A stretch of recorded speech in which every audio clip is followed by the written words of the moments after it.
Welcome to day 2 of 25 days of OG series. So ఈ OG సిరీస్లో మనం ఈ రోజు అసలు what is the difference between subarray, substring and subsequence చూసేద్దాం. So వీడియోని లాస్ట్ వరకు చూసేయండి. So first of all subarray, substring అంటే ఆల్మోస్ట్ సేమ్.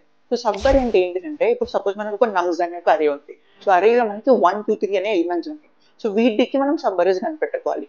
సబ్ అరేస్ ఎలా ఉంటాయి అంటే ఎలిమెంట్స్ కంటిన్యూస్గా ఉంటాయి. అంటే 1, 2, 3కి మనకి సబ్ అరేస్ ఏమవచ్చు, 1, 2 కావచ్చు, 2, 3 కావచ్చు, 1, 2, 3 కూడా కావచ్చు. సో ఇక్కడ ఏంటిది సబ్ అరేస్లో కంటిన్యూటీ మారస్. సో సబ్ స్ట్రింగ్స్ లో ఏంటిది ఇప్పుడు మనకి సబ్ అరేస్ లో నెంబర్స్ గురించి మాట్లాడుతున్నాం.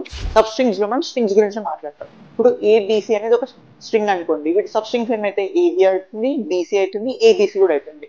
సో ఇవేంటిది substrings of ABC. So next subsequence అంటే ఏంటిది? సో సబ్ సీక్వెన్స్ ఏంటిదంటే మన ఆర్డర్ మ్యాటర్స్, కానీ ఏంటిదంటే కంటిన్యూటీ డజంట్ మ్యాటర్. అంటే ఇప్పుడు ఏబిసి యొక్క మనం సబ్ సీక్వెన్స్ కనిపెట్టుకోవాలి. ఏబిసి సబ్ సీక్వెన్స్ ఏమేమి కావచ్చు, ఏసీ కావచ్చు, లేకుంటే బీసీ కావచ్చు. సో ఇక్కడ ఏంటిది మనకి ఏ ఇంకా సి మధ్యలో దీన్ని మనం స్కిప్ చేస్తున్నాం. కానీ ఏంటిది ఏ తర్వాత సి చేస్తున్నాం కాబట్టి మనం ఆర్డర్ మెయింటైన్ చేస్తున్నాం. కానీ సి అనేది మన సబ్ సీక్వెన్స్ కాదు. ఎందుకు మనకి 3 తర్వాత 1 రావాలి కాబట్టి 1 తర్వాత 3 రావాలి కాబట్టి మనకి ఏసీ సబ్ సీక్వెన్స్ అవుతుంది, కానీ సి సబ్ సీక్వెన్స్ కాదు. సో సేమ్ ఇప్పుడు మనం సబ్ సీక్వెన్స్ ఫర్ నెంబర్స్ కనిపెట్టాలి. 1, 2, 3, 4 ఉన్నాయి. సో 1, 3, 4 సబ్ సీక్వెన్స్ అవుతుంది, 2, 4 సబ్ సీక్వెన్స్ అవుతుంది. కానీ 3, 1 సబ్ సీక్వెన్స్ కాదు, 4, 2 సబ్ సీక్వెన్స్ కాదు. ఓన్లీ మనం ఏం చేసుకోవాలి, ఆర్డర్ తీసుకోవాలి. సో ఇది the main difference between subarray, substrings and subsequences. ఒకవేళ మీకు మంచిగా అర్థమైతే మీ ఫ్రెండ్ కూడా తప్పకుండా షేర్ చేయండి.